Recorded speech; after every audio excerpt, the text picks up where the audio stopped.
So how do you go from being a Marine to then getting into the drug game and ending up in jail? There's two types of people who join the military. People who have discipline and people who need it. I'm the latter. And they're trying to make you quit.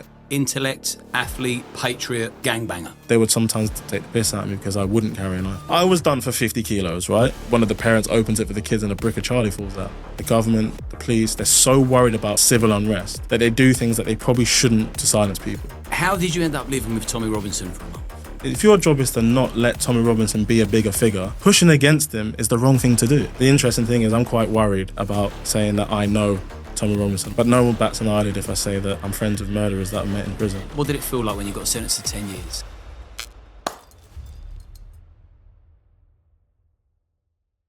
Isaac, thanks for coming on. So I met you at the Oxford Union recently, and the things I learnt about you that short period of time we spent together was that you grew up in Croydon, moved to Luton when you were 9, joined the Marines at 17, spent 5 years in the Marines, come out, then started wrapping yourself around with gangs that were dealing and importing drugs, went down that route, went to jail.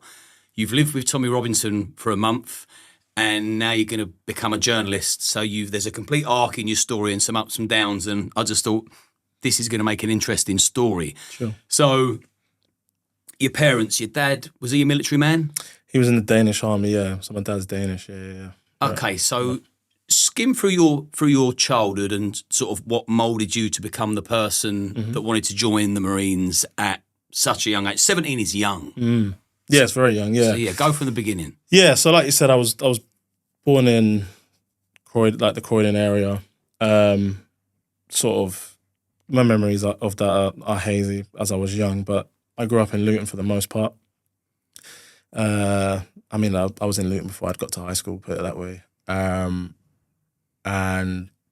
yeah, I mean, I wasn't very fond of the town. It's weird, isn't it? Because like I don't know if I'd want to be from somewhere better, because then I'd be, Wouldn't be you. It wouldn't be me, but at the same time, I've not lived there since I joined the Marines pretty much, So you actually spent less than 10 years in Luton? Yeah, I mean, obviously I go back and see family and stuff like that, and I might spend a couple of months there, but I try and avoid it like the plague, if I'm being honest with you. Well, people now are familiar with Luton. Tommy Robinson certainly put it on the map, and I think a lot of people's favourite documentaries are 24 Hours in Police Custody, where, I mean, you just see the worst of humanity. Yeah. In fact, you lose faith in humanity when you watch those programmes, but we're addicted to that kind of shit. Yeah. So we know what Luton's like now. 30 years ago, whenever it was you were growing up in Luton, that stint of time, what was it like back then? What was it like going to school there? Was it a divide? Was everyone together? Were there certain groups that didn't mix with others as well? Yeah. What was it like growing up in Luton? It was quite a middle-class area. I don't think many of those people are there anymore. They've kind of gone out into the wider Bedfordshire area and stuff. And those people were predominantly white, and then you had sort of like my direction where people were either black or Asian. And for the most part, people got on. There were groups, and they were quite racial, but not because people were racist, but just because, I don't know, people just stick to what they know, essentially. And then there was obviously people who would come in and out. But everyone was generally friendly to each other and stuff. Was there gangs? Was there the stabbings that there are now back then? There was people who had like got kicked out of the school for bringing knives in and that kind of stuff. The thing is, our school was supposed to be the best school in Luton, whatever that means, right? But I don't remember it. It was definitely better than the school in Marsh Farmley, Manor and stuff like that. They obviously had more problems and stuff like that, but there was definitely a lot of issues. I got suspended a couple of times. Fighting with a group of Asian lads. And the school was really weird about it. They called my parents in and was like, oh yeah, he's like involved in racial gang warfare and all this nonsense. And my dad just started laughing. I mean, my dad's racially ambiguous, mate. He could be from anywhere, do you know what I mean? So he started laughing. He was like, what are you talking about? And it wasn't anything racial. It was like, they were our mates, as in the other black or white lads, and their mates were Asian. And for whatever reason, one of the lads had fighting one of them, and it just continued on. No one was throwing any racial slurs out or nothing like that. Was there religious tension back then? Not really. People definitely hung around in their groups and stuff like that. And did you get in any trouble? Outside of sort of the occasional fight? Yeah. Some of the older lads I hung around with were, I don't know, it's hard to explain it really, because I don't want to like, they weren't bad kids or nothing, but I just think the environment and the culture of Luton at the time, especially with the like Channel U and all that kind of stuff, it was like, if you were hard, if you, had like a gangster-esque way about you, you just had more respect, you had more attention, you had more of these things. And, it was just the way that it was really. And like, even I succumbed to it at one point in a sense where like, I'll be like, yeah, that's the people I want to be around kind of thing. And it wasn't like they were individually bad kids themselves, but it was just what it was, right? And I probably still like that today. And the whole postcode war thing was going on at the time, and I didn't really have any interest in it. But at the same time, if I'm with my mates, I'm not going to let people mug me off. They did, or they at least tried to, and I tried my best to not look like a mug as best as I could, but I was also not get myself fucking shanked up. Do you know what I mean? Because, some of these kids that I've had arguments with in the past, like, some of them are in jail now for violent crimes and stuff like that. And for me, it's like, if I'm gonna like make that decision to pick up a knife and all this kind of stuff, you're gonna do it properly, right? And if you do it properly, you might get done for murder. And to what end? What are you gaining from that? Because you had a fight when you're 16. You look back and I think, mate, think about things that you do when you're 16 now. You just think, what a load of nonsense. Imagine that what you did at that age left you in jail for however long. And I never understood it. And, some of my mates would like, carry stuff. And most of them lads now, they're great. Like they're not involved in that stuff and they've just moved on. But it was just the air of the time. And they would sometimes take the piss out of me because I wouldn't carry a knife. Wasn't for you? Nah. I was going to ask, knowing what you've done in your life, but not in detail, I was going to say, was you more intellect, athlete, patriot, gangbanger? Gang member, in case that gets taken out of context. Yeah. No, the whole gang thing for me, and I think that you can see that rolling through, is that it was just, I liked it because it was camaraderie. It was a brotherhood. And I didn't really go around saying that I'm a gangster, but it was like, these are my group of mates. And like, if anyone messes, I will tell them to piss off, but that's not really what we're here for. But obviously, as I got older, I feel like that's what it's developing into. And again, like, kudos to a lot of my friends and that most of them are doing really well and they've got nothing to do with that, right? So for most people, I think they grow up and get out of it. But for a lot of people, they don't. They get trapped in it, or something bad happens and means they can't get out of it. So, but I think I just realized earlier than most that it's a load of nonsense, because it's like, what's the gain? Like, I understand that, in poor communities, hierarchy among young men becomes the value. Because there's nothing else to put value against, right? And that's what you need to feed into these communities, and that's how you make things better. But I think I just noticed that before other people. And it wasn't like I liked the music, I liked dressing like an idiot, I liked I liked all that kind of thing, but I just didn't think it needed to be that serious. So did you lean into the whole attitude thing? I don't know. I don't think I did. But then, funnily enough, when I started hanging around different lads from Luton, when I joined the Marines, the way that they treated me or the way they remembered me was like that. Do you get what I mean? So I remember like one of my mates who I already knew of, who had been their friends for a while. They went to a different school, and they kind of questioned, like, how comes you're hanging around with like him? He's a bit mad, isn't he? And he remember him telling me that, and I was like, man, I don't see myself like that at all. But it's just guilty by association, essentially. You mentioned camaraderie. Yeah. Is that why you joined the Marines?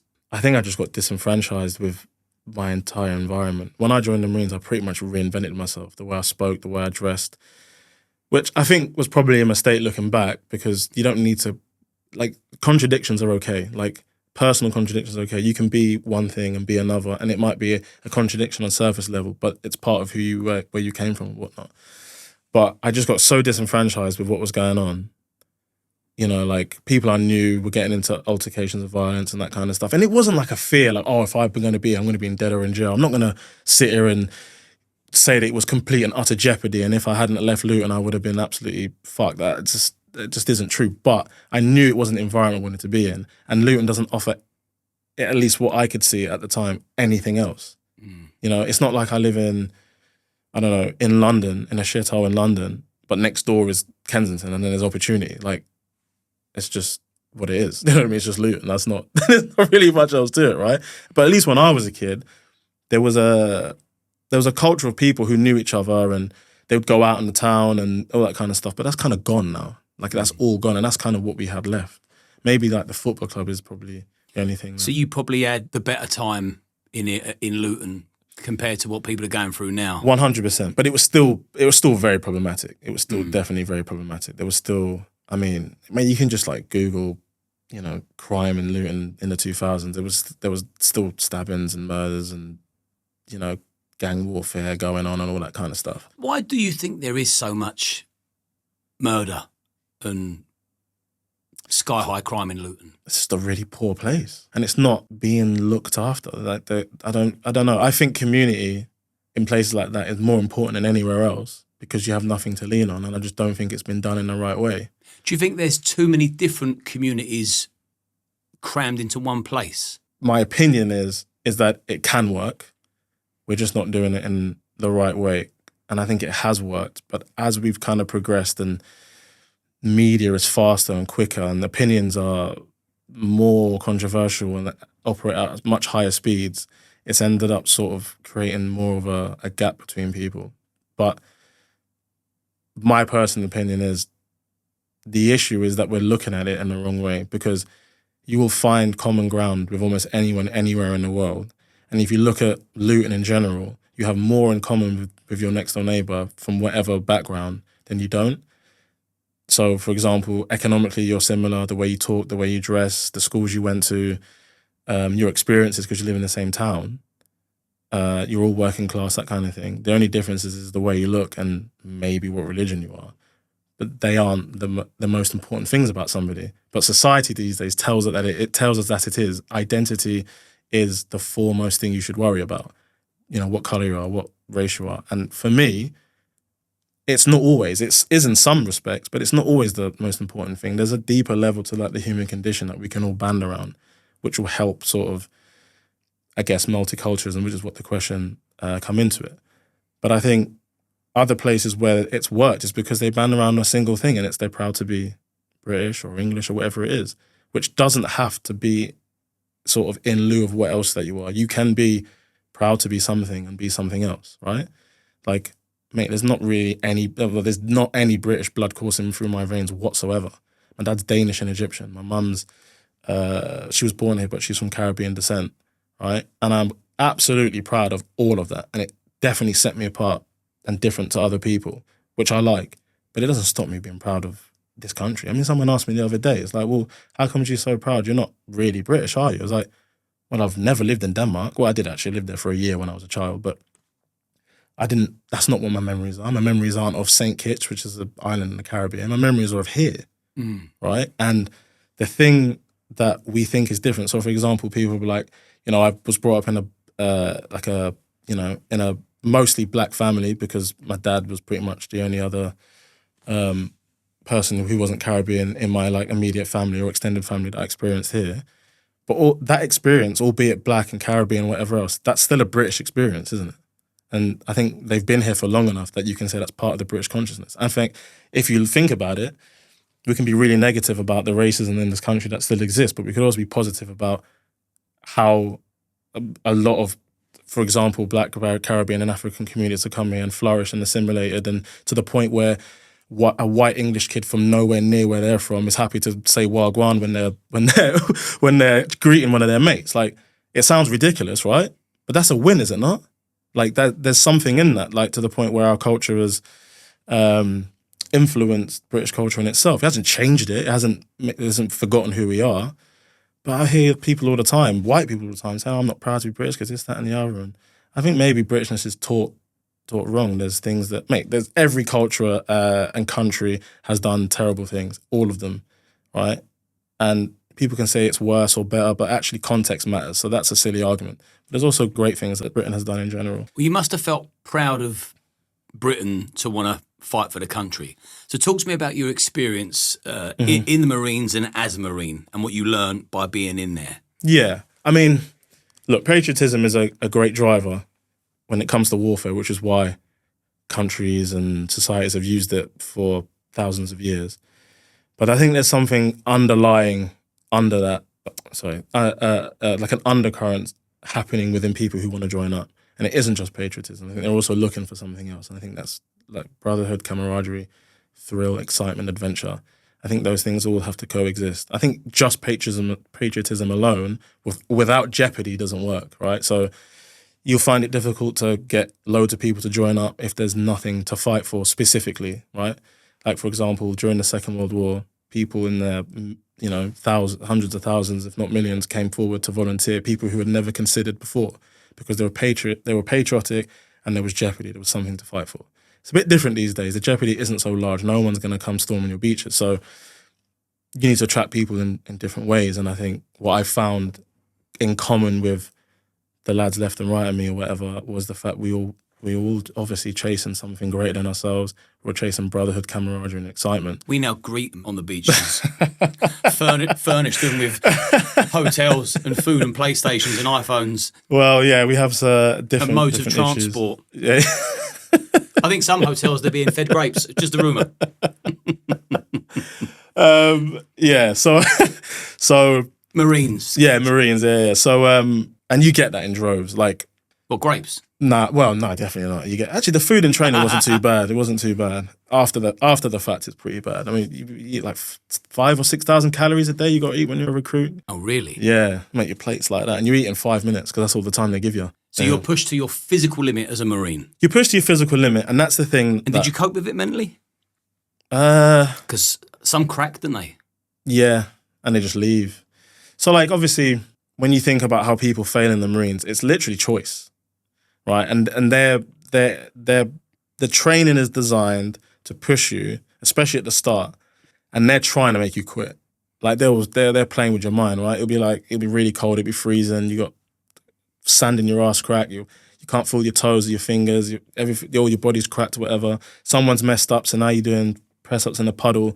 The only reason you can see anything is because the Land Rover headlights are on, and they'll just say something like, after shouting at you and telling you how useless you are, they'll be like, but if you put your hand up now, you could be back on camp in a nice warm bed after a hot shower with some food down there, and you'd be at home the next day cuddling your ugly missus or something. So what you see in the films when they're trying to push you to quit, yeah, Officer and a Gentleman, I want your DOR, drop on request, all that is how it is. Change are proudly sponsoring the channel.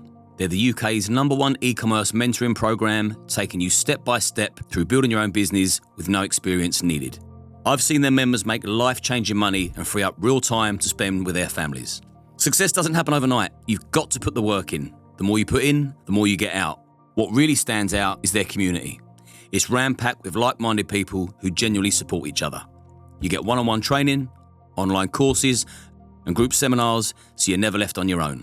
If you're serious about building something new for yourself, message Ryan on Instagram at RyanJB.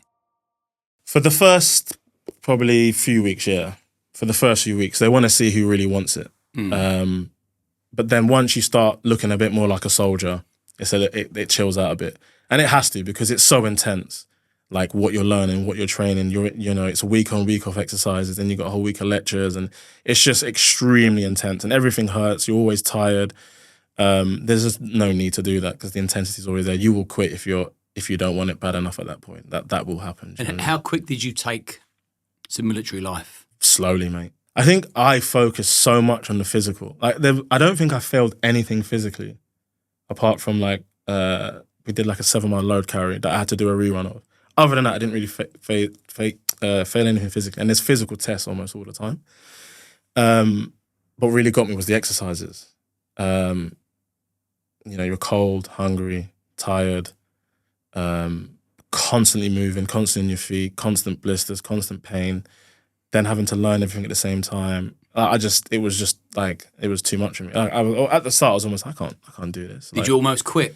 I never almost quit just because I'm just too stubborn. Like I thought about it and I wanted to, but I just did not want to give them the satisfaction. Because I was just marked out from the start and they were really trying to make me quit. I was like, one, if I go home after gobbing off about joining the Marines, I'm gonna look like a right twat. Two, I don't want to give them the satisfaction of me quitting. And I remember speaking to my dad for the first time about like having sort of thoughts of quitting. And it just didn't appease me at all. He was just like, mate, like, you want to quit, but at the end of the day, you just got to keep going. You'll get grasp it eventually. And I was like, kind of like hang up the phone and I was like, that's it. Like, did you think he was going to beg you to come home? No, I thought he would either like proper like shout me to get a move on, or he would be like, don't worry, do you know what I mean? But it was just like the sort of nonchalantness about it was kind of like made me think, actually, I'm just being a big baby about it. Just crack on. So what did you do in the 5 years spent there? Because you were lucky enough not to go on tour. Yeah. So what did those 5 years look like for you as a Marine? Well, I was gutted about that, to be fair. I know that sounds ridiculous to people, but when I joined, that was what was going to happen. They kept on going on about it as well. What you signed up for? Yeah, maybe you make a mistake. They're like, mate, when you go to on tour next year or wherever it is, you do that, our mates are going to die. And I know some of those blokes. Is that what you're trying to do to me? Like, they made it fucking personal. And they made it personal because some of those blokes who were training us had been on 2 or 3 tours by the time they were like 28, some of them. Do you know what I mean? So of course they were going to take it personally. It's understandable. But I joined at a time when conflict was on TV constantly. Like, British soldiers were dying on TV, like, often. It was very real to us. But yeah, by the time I passed out of training, there was one more tour for the Royal Marines, because obviously we started pulling out or, reducing numbers out there. And there was one more tour after that, which nothing happened. So at first it was like, oh, we'll get our chance. And then it was like, oh, actually, no, you're not. And I think the military suffered with that, because if you think like 20 years of warfare and then that's over, they struggled with what their direction is. Especially, I think the Royal Marines did as well, because it was like, okay, where is our place in the world now, kind of thing. And you definitely felt that. And there was such a mass exodus when I was in of people leaving for the private sector because it paid so much. And I think that affected some of us young lads. The ones that went on tour and the ones that didn't. Like, some of my best mates went on here at 14, I think it was. And I was in training with them. So some of us went, some of us didn't. I was one that didn't. And I think they'd gone on that tour. It was difficult, it was hard. And then it was like, well, there's nothing else going on, even if I did want to go on one. So, and everyone was leaving in the private sector. Maritime security for the Somalian piracy threat was paying out loads of money because the ships needed to have armed guards, otherwise insurance wouldn't, cover them. Bodyguarding, close protection, that was paying big money. So lads were just leaving. So all these like older, really experienced lads who had, been there, done that and seen it were kind of like leaving. And it just kind of, I think, left a void. And I had gone to Fleet Protection Group Royal Marines, which was to guard the nuclear deterrent, which was pretty shit, to be honest. It was like being in jail, to be honest, like, because it was just up in the mountains, blast doors, no windows. We trained hard, which was great, but you got a bit of cabin fever because you just had to be up there the whole time. And reason didn't really like going there, to be honest. And then my second unit was another place that wasn't that great. So I think I'd got a bit of a bee in my bonnet about the Royal Marines, not as the guys next to me and not as what the commando spirit meant and all that kind of stuff, but what the bureaucracy was doing to some of the lads. For example, a lot of the lads I was in training with, when they came back on from their tour, ended up where I was. And I just thought, and then some of them, were having sort of issues with PTSD and that kind of thing. And I just felt enough wasn't being done, and I was just like, this doesn't really make any sense. And a lot of guys went from, being a warrior to like getting told off for not sweeping properly. And I think for some people that's hard to make sense of. And me, just being a young lad, just kind of, I think, ended up having the same opinion they had, even though I didn't really have a right to, because I hadn't gone what they had gone through. Although I had a reason to be annoyed with the Marines, I felt like, because why have I not gone to a fighting unit? Why have you sent me here? Why I'm stuck in this like command logistics regiment, which I didn't like very much. So I decided to leave in the end. But what I should have done in hindsight was found a new challenge within that world, or found a new challenge out of it before I made the rush decision to decide to leave. Yeah. And it wasn't I didn't do good things, because I did. I went to Norway, I went to, Albania, I went to, Norway doing Arctic warfare training, which was great. Albania, I went to all these other places, and it was great training. I loved, I'm still proud of the fact I'm a Marine. I got it tattooed on me even after the fact. But yeah, it was just a strange time in the military, I think, military-wide. And they're only kind of getting back to their footing now. So how do you go from being a Marine, rigorous, disciplined, focused, never knowing when you could be going to war or not, so you got to be on your A game, so you got to be sharp. How do you go from that to leaving the Marines to then getting into the drug game and ending up in jail? Talk me through that step by step with as much detail as you can give. I think the problem is, with the whole discipline aspect, is that I think there's 2 types of people who join the military. People who have discipline and people who need it, right? I'm the latter. I think I need discipline. I need structure. Otherwise, it all falls apart for me. And that's what I was looking for. But I'd become so engrossed with like, I can do anything, because that's what joining the military, especially the Marines, does to you, especially when you pass a course. I, by the way, never thought I was going to pass. you feel like you can do almost anything. So I was like, I'd be fine. It'd be cool. I'm not even that bothered about the Marines. I mean, I'm not that green. I'm not that. I've got a bit of discipline, so I'll be okay. There's anything I can do. So I just went, yeah, I'll just leave. And I left with no plan. But the discipline didn't follow me because the structure didn't follow me. And then it all just started falling away, right? And then I started to realize that actually I'm more of a Marine than I ever thought I was, right? So I would like look at other lads and be like, there's a bit of imposter syndrome, I think, at play. So I didn't think it'd be a big issue for me getting out. I wouldn't miss it. I didn't really care about, I'll start talking like a normal human being straight away.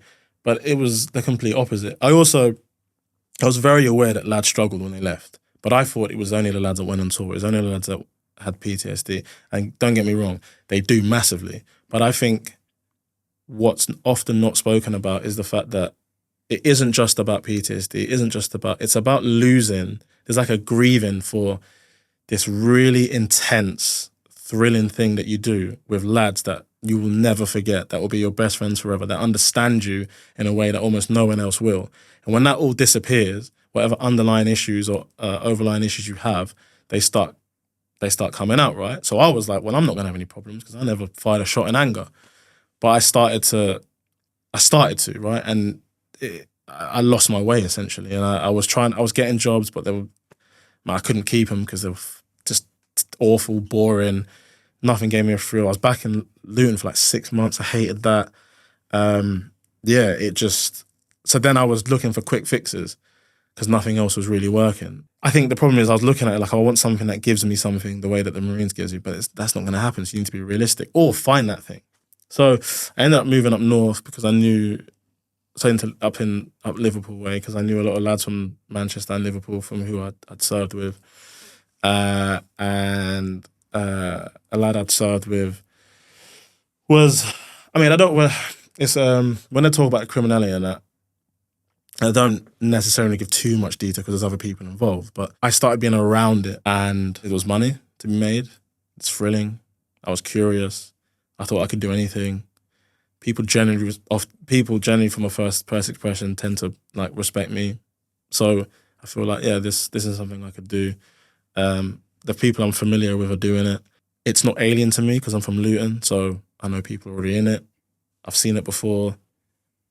And what was it, drug importation? No, so to be honest, at the start, it was mostly like weed, really. Growing weed, that kind of thing.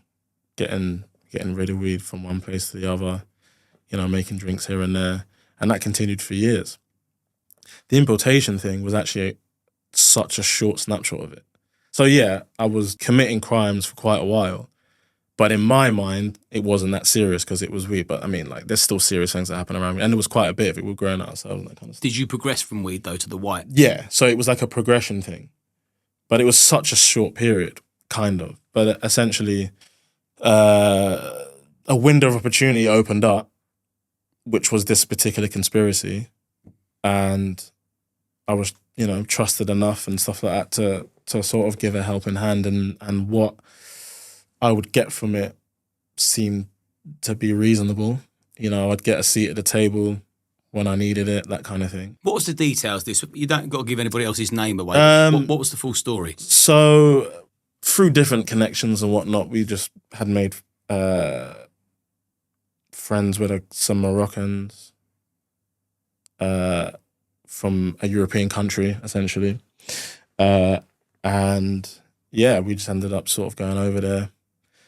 And they could give us what we needed, basically. So it just became an importation thing, yeah. Which was Charlie? Charlie, yeah, it was Charlie, yeah. What sort of volume? I don't know what I want to say. It's in the public domain, isn't it? I was done for 50 kilos, right? And 𝐾𝐿, I think, was a 3 or 4 month snapshot. So, do the math. So that's how you got caught through the 𝐾𝐿? Yes, it was through the 𝐾𝐿, which is not what the paper said. If you ever read the article, or if anyone's read the article, so Liverpool Echo we were on the front page of. Most of the large media newspapers also posted the same story online. Most of it was the same, and they were all saying the reason we got caught was because. So we were posting it. if anyone knows anything about this world, it's like transport and it's on lorries and all this kind of stuff. But we were posting it, which is it's not new now, but it's a growing thing, people posting it back. And these companies can't control it. It's just, the amount of drugs that gets posted now is crazy. And when 𝐾𝐿 fell down, they found out about some addresses that we were using.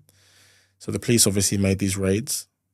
And then for whatever reason, on one of the addresses, they didn't wait long enough for the drugs to turn up. They did for other addresses, so they got some. They then left.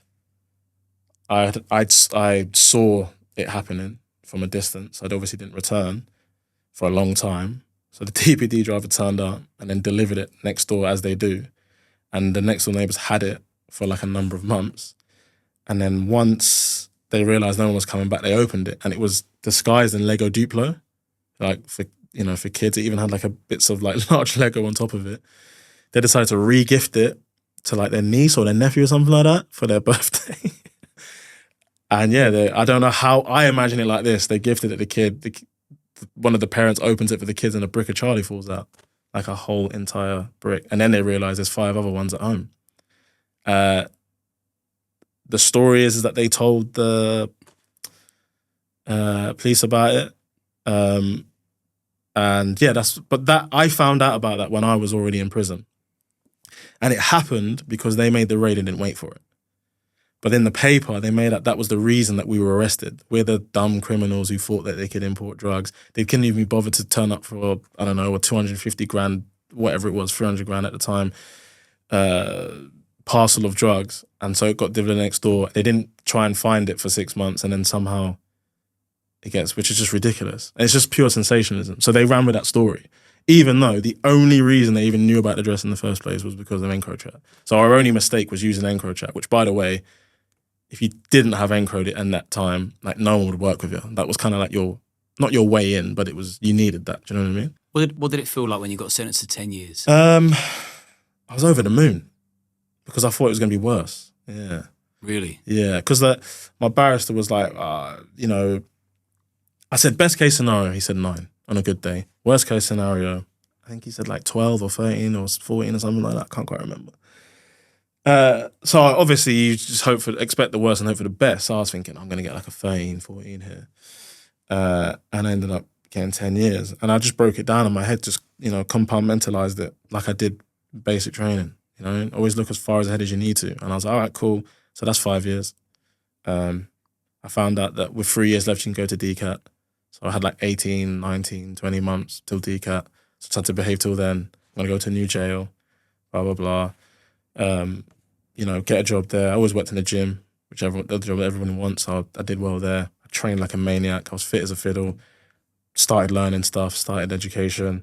Oh, now I'm at DCAT. Now I'm going to try to get to uni properly. So I just compartmentalised it, and it came round, and now I'm here. Did you have any problems in there? Yeah, the politics and all that in jail is round the corner, mate. Well, it's constant, and then the problems from it are just always round the corner. But nothing notable. Nothing I didn't handle with either a brisk speaking to or just a bit of diplomacy. For the most part, I was quite liked, not because I was feared or anything like that, just I think I'm a nice geezer, really, do you know what I mean? So the bird was quite easy? If Carlsberg did birds, mate, mine was it.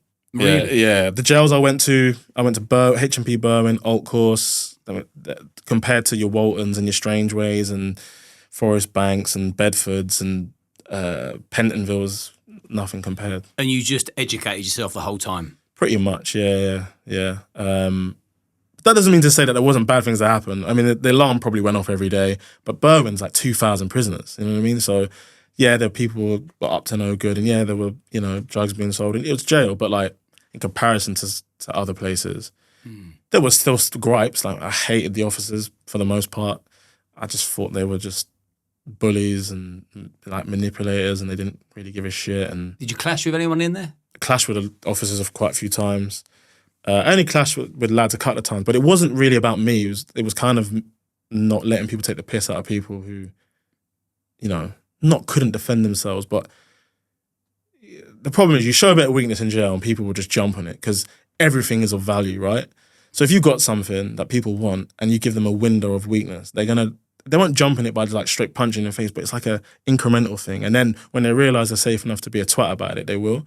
So for the most part, it was just things like not letting people who I was padded up with or liked get bullied, really, which sometimes put me in the firing line, but not really, because I nipped it in the bud straight away, either by just giving them a brisk talk or being diplomatic. And because I knew most of the lads on the wing and they had something about it, they were like, well, that's not worth our thing, because no one's going to defend us in that. You know what I mean? It's all a game, right? And you just have to know how to play it. And that's it, really. And did you get released early due to Keir Starmer's early release scheme? Yeah. I mean, I'd imagine you was delighted, but on a whole, what did you think about that? If you was an outsider looking in and you can see Keir Starmer letting drug dealers free earlier than scheduled. Yeah, I'm very pragmatic about my opinions. I can easily say I was over the moon because it benefited me greatly, but at the same time, I can understand why the average citizen who has been promised that the courts and the law will give people the right punishments and carry those punishments out like they have promised to do, I can understand why people are upset about that. But since I've been through the justice system myself, that's the least of your worries, mate. It's a fucking shit show. Do you know what I mean? The law, I mean, British law and common law, that stuff is for a long time has been like the pride of the pride of Britain, because of how we showcase it against the world and how it differs to the way that other courts and stuff act. But I don't think that's the case anymore. I mean, even speaking to my solicitor and barrister, because I'm really inquisitive. So when I'm talking to them, I'm like, okay, but what about this? What about that? And they're like, even they're saying it, I'm paraphrasing, but that is a shit show and it doesn't make sense and lots of things aren't fair. And these are people that work within the system, but their job is to just know how to work the system, not to change it. So it really shocked me at how, I mean, put it this way, I was told what you get could depend on what judge you have. Does that sound right? Does that sound like a law system that is based on fairness? And not fairness just to the person who's standing in the dock, but fairness to the rest of the people who are voting, tax-paying people. So how did you find out you was getting released early? Did you get a knock on the door saying, guess what, you're out? Nah, it was rumours. So there was I don't know where the rumours came from, probably from an officer or something. There was a lot of rumours circling around. And a lot of the lads who've been in a while, been in and out of jail a long time, was like, I'm not listening to that. We always hear nonsense like that. It never comes true. But I was like, well, I get that. But the fact of the matter is there is a prison crisis in terms of space and stuff like that. So there's only one way to fix that. And if this rumour's circulating as big as it is, it has to happen. And it did. I probably found out I heard of the rumour 6 months before I was released. And then when I found out it was a real thing, I was probably out within 2 months, which was actually difficult for me because I had all these plans that I was incrementally putting in place in order to make my transition into the real world seamless. And all of a sudden I had to get everything sorted straight away. It was bloody stressful. I didn't have a place at the uni properly. I didn't have anywhere to live. I didn't have my student finance in place. I didn't have any of these things. And luckily, because I was going on leave every day to uni, I was able to be proactive enough to sort it out. So had you planned in your mind whilst you was in jail what you wanted to do once you'd come out? Yeah. Which was enter into journalism? Yeah, I mean, originally it was just study. And then it was like, okay, what can I study? And then it was like, well, what can I study that I like that's going to get me and give me a job, right? Because at first it was like things I was interested in, history and whatever else. And then I was like, well, what can I do with that? So then I studied a foundation course at Open University in prison because it was the closest thing to journalism. And then I found out you could go to uni once you got to DCAT, which is open prison, where you can go and leave and go to work. So I just waited for that to come in. So to get to DCAT, get, the green light to be able to go home and leave the site basically. And then, they did an open day at the prison actually, Oxford Brookes University. And I loaded myself onto, it was a part-time basis, but you went there every day because you could only study at uni because you couldn't have your laptop because of security and stuff. How long did you serve out of the 10? So I did 4 years. So what's that? You got released a year early? A year early, bang on, yeah. Yeah. Because it went from 50% to 40%, so it's 10% a year, yeah. And before we finish off with the journalism ambition that you've got, how did you end up living with Tommy Robinson for a month? Well, basically, we went to the Euros in 2016, and we drove a camper van out there. And essentially, he is a mutual friend of mine. And he said, do you want to come to the Euros? This was 16, we know the whole Marseille thing and all that nonsense.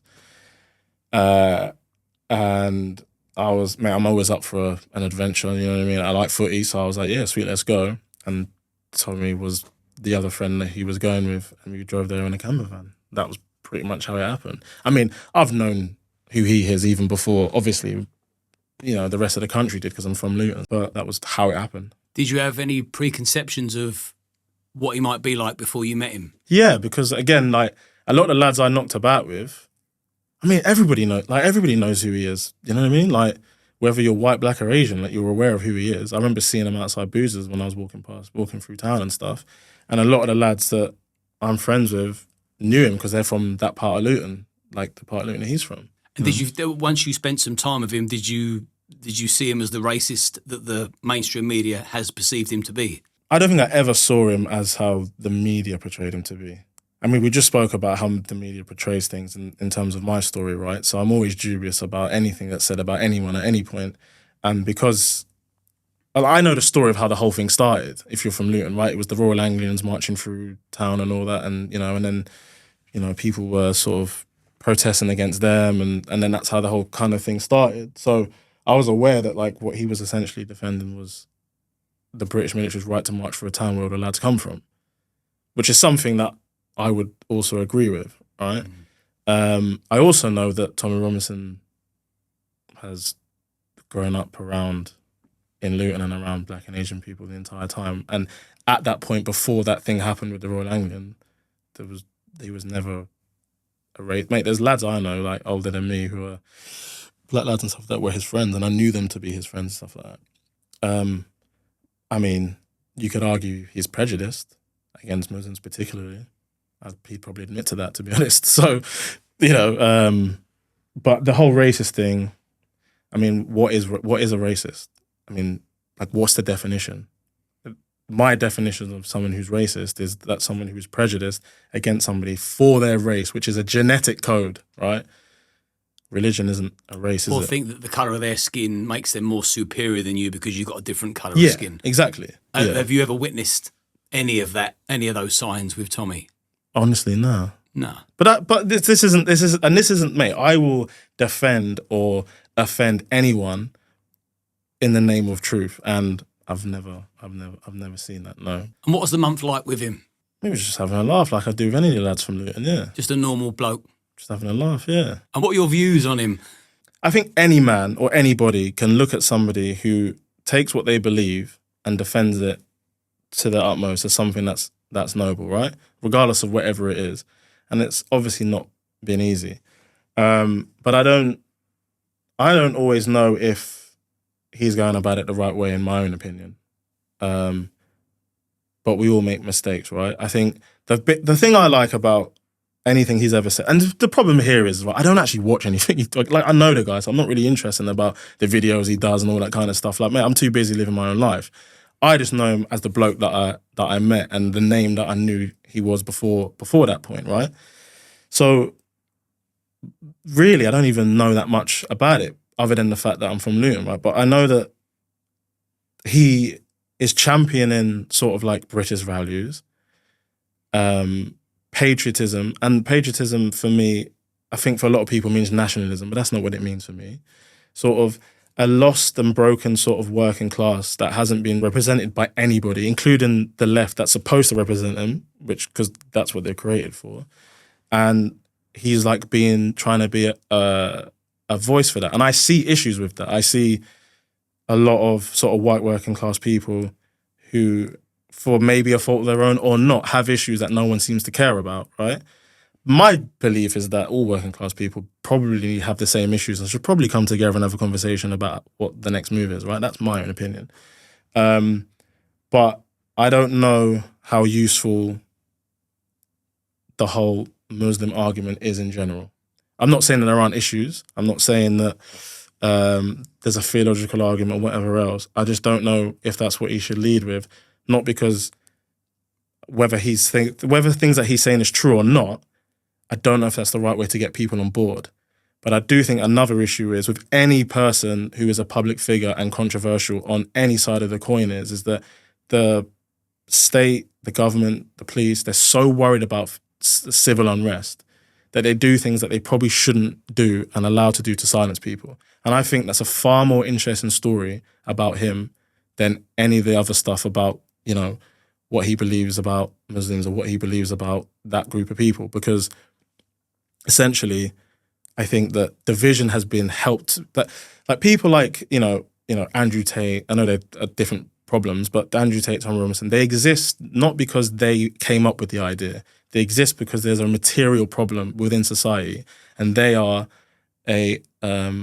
fallout of that. They are not the people who invented the things that are necessarily being said. So that means there's a problem. So we should look at that. So what you do with these people, even if you disagree with them, you ask them how they got to that point in the first place. What have you seen? What are the issues? Why do you feel like this? And even if you disagree, you now understand them, and maybe you can find a solution. But what they do instead is they're so worried about what's going to happen if these people are allowed a platform. And we know that from the debate, because that's what the protesters were saying, that people shouldn't be allowed a platform. That I think these people get disenfranchised. They become martyrs for whatever cause that they're talking about. And actually, if your job is to not let Tommy Robinson be a bigger figure, pushing against him is the wrong thing to do. And that's exactly what they've done, right?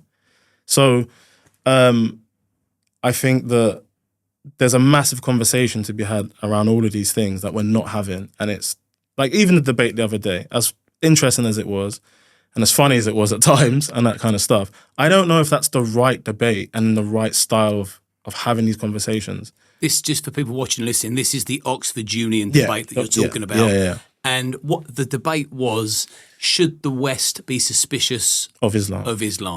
That was a debate. And how do you think that went? The people that said that we should be suspicious versus the people that said we shouldn't be suspicious. How did you think that ended up? Well, I think that, so the vote, I stayed for the vote, and the vote was we shouldn't be suspicious. But I am suspicious of the fact that that vote was probably made because people are either fearful of having any other decision, or they're just so attached to the whole virtue thing around it. But my problem with that, I mean, I'm part of the Oxford Union, but my problem, and debate's great and it's a great starting point, but I think we need more deliberation. Well, you know how that voting system worked, didn't you? Yeah, through the thing. So there's a door, just for people, for context, there's a doorway and there's a pole put between the middle of the doorway. And if you were in favour of one side, you would walk through the left. And if you was in favour of the other side, the right. And it just so happened to be that if you was in favour of not being suspicious of Islam, you'd walk through the left-hand side. And if you was in favour of being suspicious of Islam, you'd walk through the right-hand side. Yeah. Two things here. Yeah. I walked through the left-hand side and I am suspicious. So did Lawrence Fox. Yeah. So did plenty others, because they didn't get the memo that was how they were going to do the voting system. And when you walked to the door, there was a man standing in the right-hand side of the doorway. So most people naturally walked through the left-hand side. Yeah. Now, I was there, and I can tell you now, if I wasn't suspicious of Islam before, that debate would have made me suspicious. Now, you tell me if I've got this wrong. People gave a decent argument as to why they should be suspicious, and the people defending the faith's suspiciousness, all they done was deflect, smear the speakers, and didn't. Well, some people on their own side said that this debate's been completely derailed because all you've done is smear the opposition. You haven't given the public gallery any reason why they shouldn't be suspicious. So that result, I know for a fact, because I was there, was a complete scam. By the time I walked through, that guy wasn't there. But it wasn't, I 100% agree, it wasn't made clear. I had no idea. The only reason I worked out is because I stood and looked, but it wasn't explained. But my problem was with the whole thing in general. I think debate is important, and that's where it all should start, right?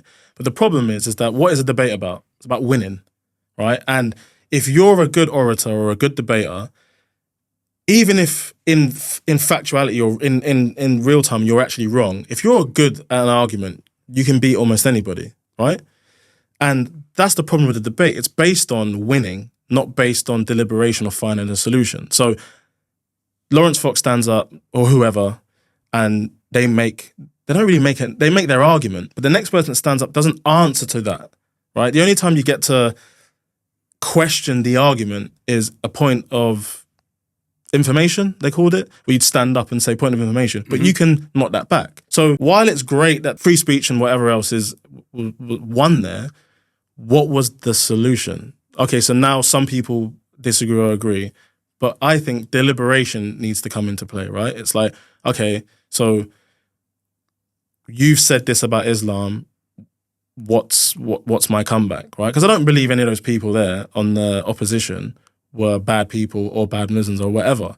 So what's the answer to the things that I'm saying if they are or aren't true? And it just became like a firing match, which was great to see and it's fun to watch. But for me, at a societal level, there has to be deliberation. Like, what is the solution? Otherwise, we're just going back and forth the entire time. And what's the solution? What's next? Like, what's next after that debate? People go home and say, well, people didn't change their mind, put it that way. Well, the good thing is it was recorded and it will come out on YouTube. Yeah. So people can watch that and they can see with their own eyes. Yeah. Yeah, for me it was clear cut who won that debate on the day. I think from a scoring match, regardless of how I feel, I think from a scoring point, the proposition won because they made better points and they didn't get answered, and the opposition led with a smearing campaign. And I think, like from a just a completely unbiased, like who made a better argument, then clearly that they won. But the point is that, okay, but what's next? If they are right and we should be suspicious, then what's next?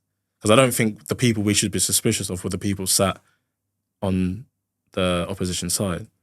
So like what's next? And I think, and the thing is, we spoke about it earlier, but it was two really good speeches for one, the proposition and the opposition. And they were from the floor. I think they were ex-students or students of Oxford University. One was a Muslim guy who was on the proposition side. One was a white guy on the opposition side. They said almost the same thing. They just ended up in a different thing. But I think their point was this has become an argument of sort of language, and we're not really honing on what the definitions are. And if you don't know what your definitions are, it's just an argument of language, and then there aren't going to be any solutions. And one of them also said, I can't remember which one he said, suspicion is a really low bar, right? So I'm suspicious of loads of people. I'm suspicious of rich white billionaires because they're only in it for themselves. Let's make that argument. I'm suspicious of whatever. So suspicion is a really low bar.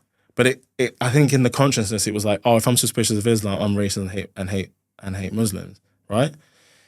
But suspicion is not like the same as prejudice, is it? I don't think. Maybe I'm wrong.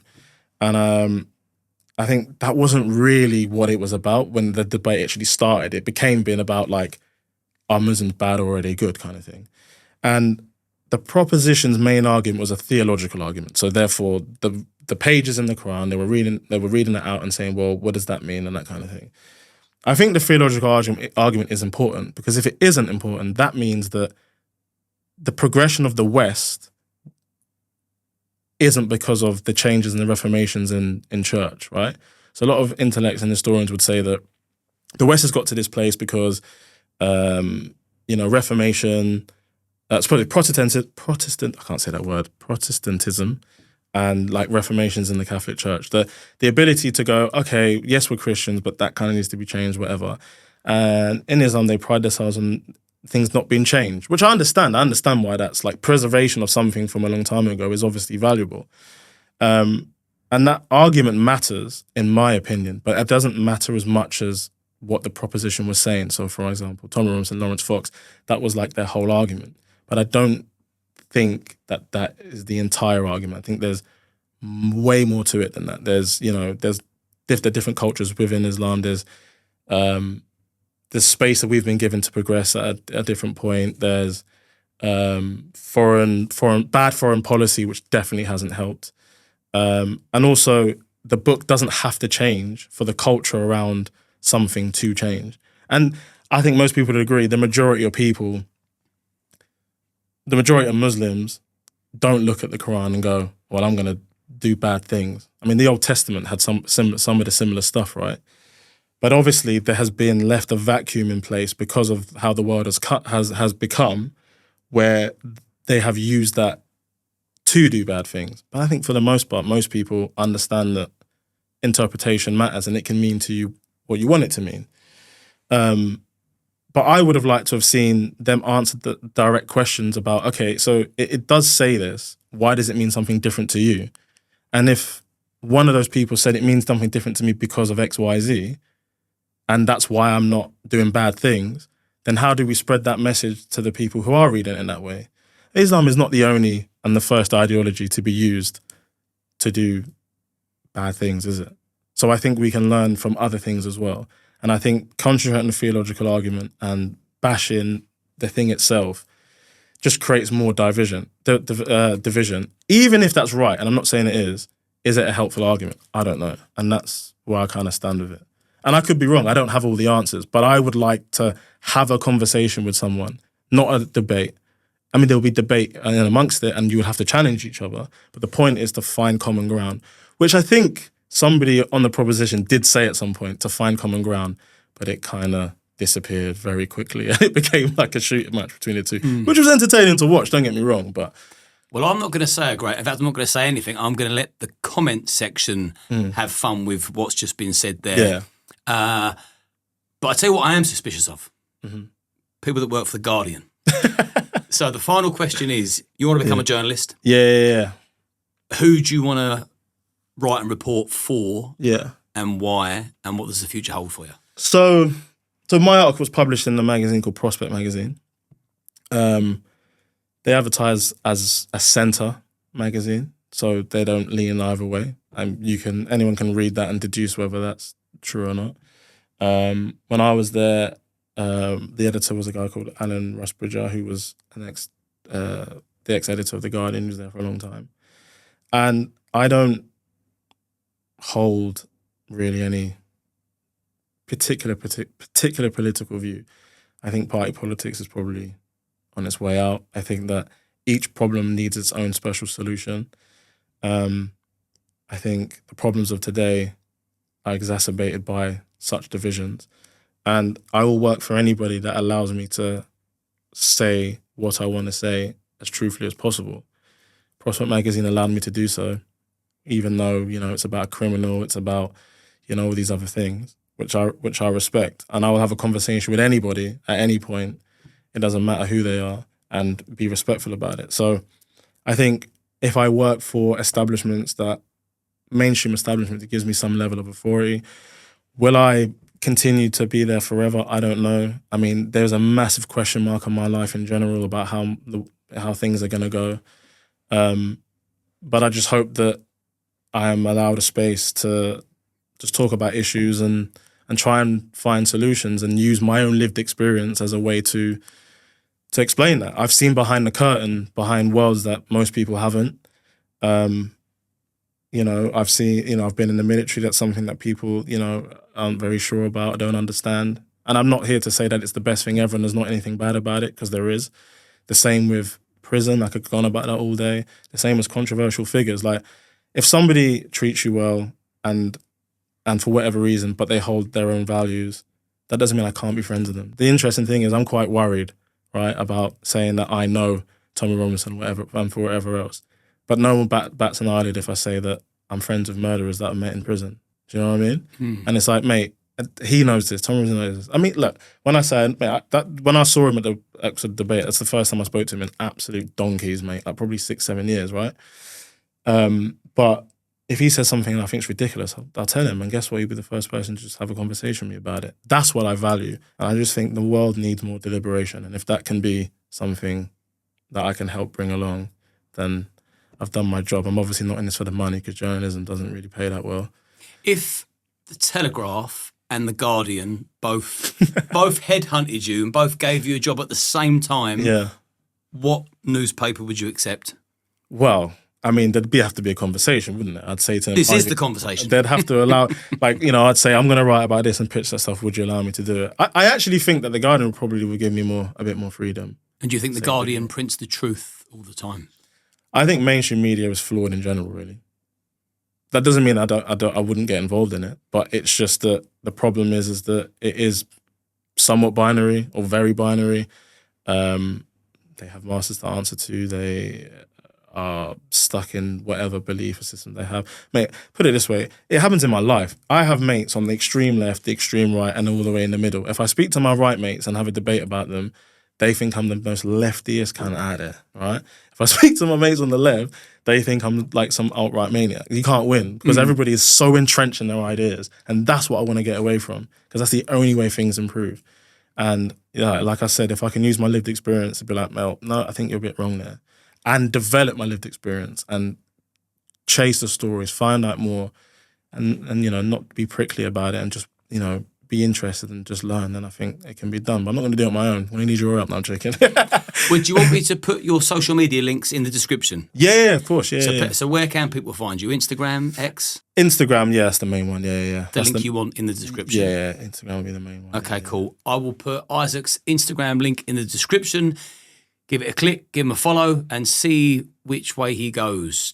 Telegraph or Guardian. If it goes Guardian, it's got nothing to do with me.